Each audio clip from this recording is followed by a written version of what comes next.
Hi everyone, good afternoon. My name is Vivian and I work with the Human Rights, Big Data and Technology Project at the University of Essex, which is funded by the UK Academic and Social Research Council.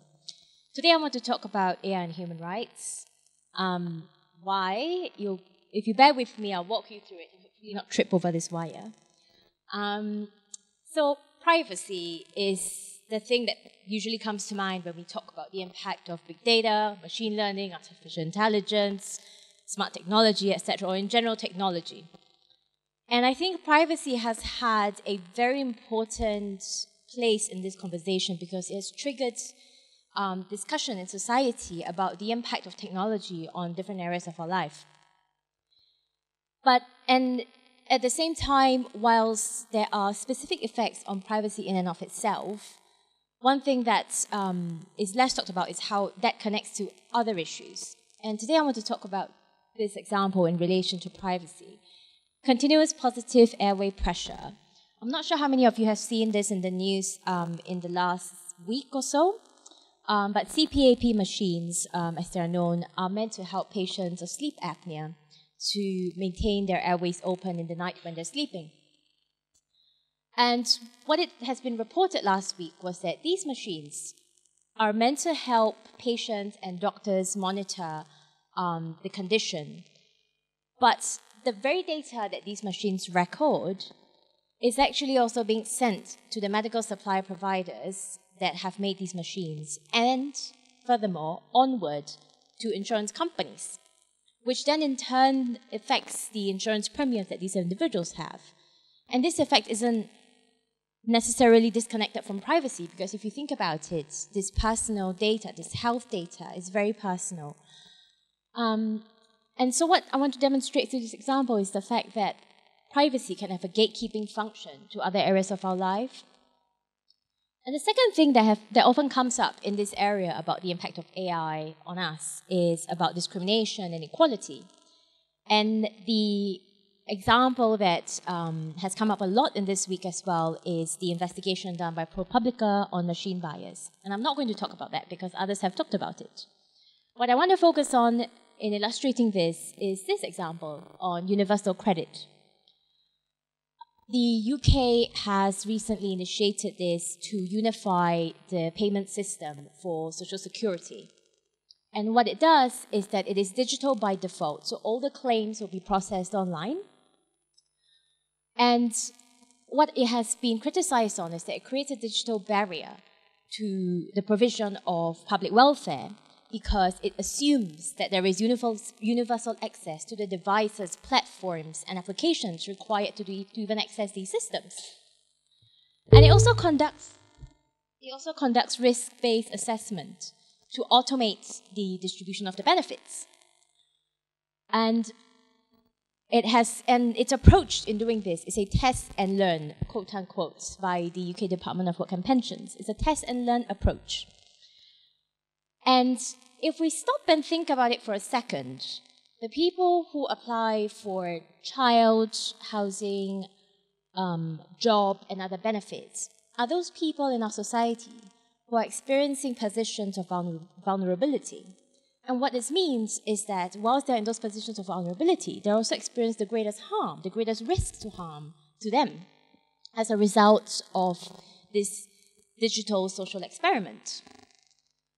And so this brings me to my first overall point, that because human rights are universal, indivisible, interdependent, and interrelated, it gives us a lens to appreciate these connections between privacy and discrimination that are often talked about with our other rights, such as health, such as housing, such as work.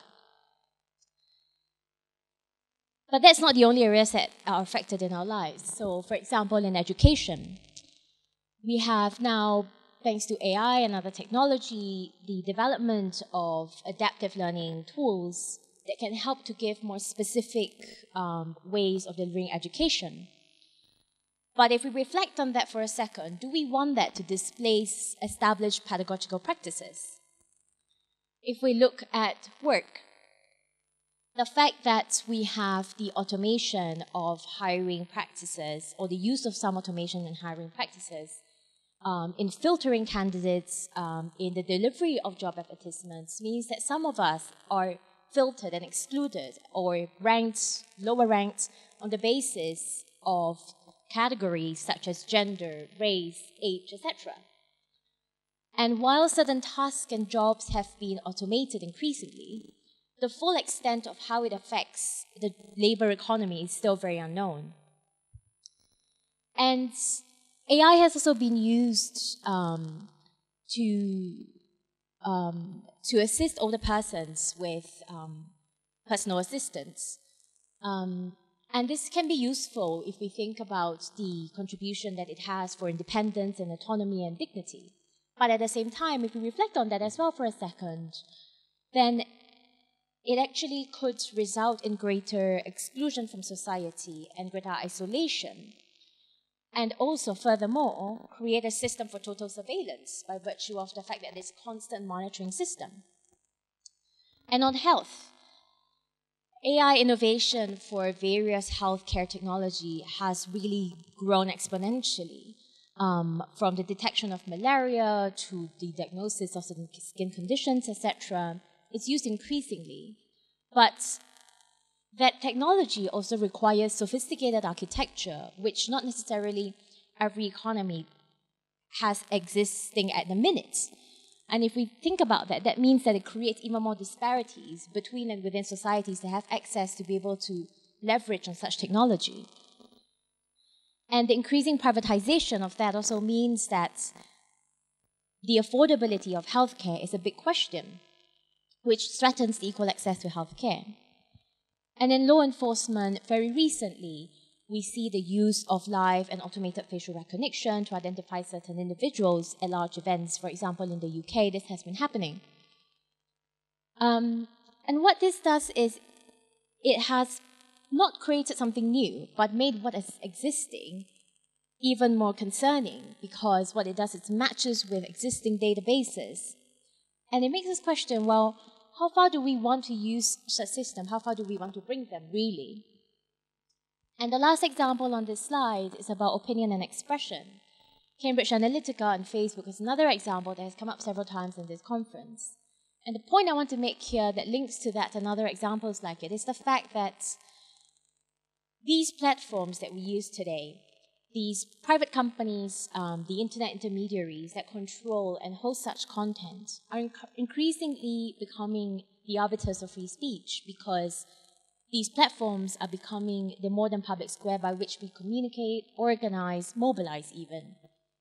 And so that effect means that it affects how we develop ideas as individuals, and also the democratic development of society in general. Which brings me to my second point. The content and the scope of human rights, ranging from civil, cultural, economic, political, to social, means that it offers us a lens to interrogate more deeply on a right-by-right basis as well, on top of the connected effects, the specific effects of AI.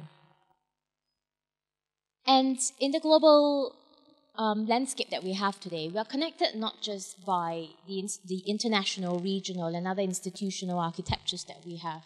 We are connected very much by technology today, which are invested and supplied by businesses which share data, produce data, and consolidate data. And the third point that I want to talk about is the fact that human rights has the answers as well. It includes the tools and mechanisms for accountability that we can use. How so? First, human rights has specific obligations for states to respect, protect, and fulfill human rights. And it also includes certain parallel responsibilities for businesses as well. Two, it has mechanisms to prevent and mechanisms that have oversight and monitoring and remedies for violations of these rights that allow us to activate it at various stages from design and to deployment of AI systems. Three, the fundamental principles in human rights means that we can rely on things that are not so contestable, like transparency, like empowerment and participation and inclusion, that could help us contribute towards accountability. And in my view, these should be implemented in the IA space just as it is in other spaces. This is a very important year for human rights because it's the 70th anniversary of the Universal Declaration for Human Rights. And I think we should take a step back and reflect and stocktake and think about what we want the future to be. And I think we want the future to be one that we think about instead of letting it run away with us without thinking about it. And I think human rights is part of the answer. Thank you.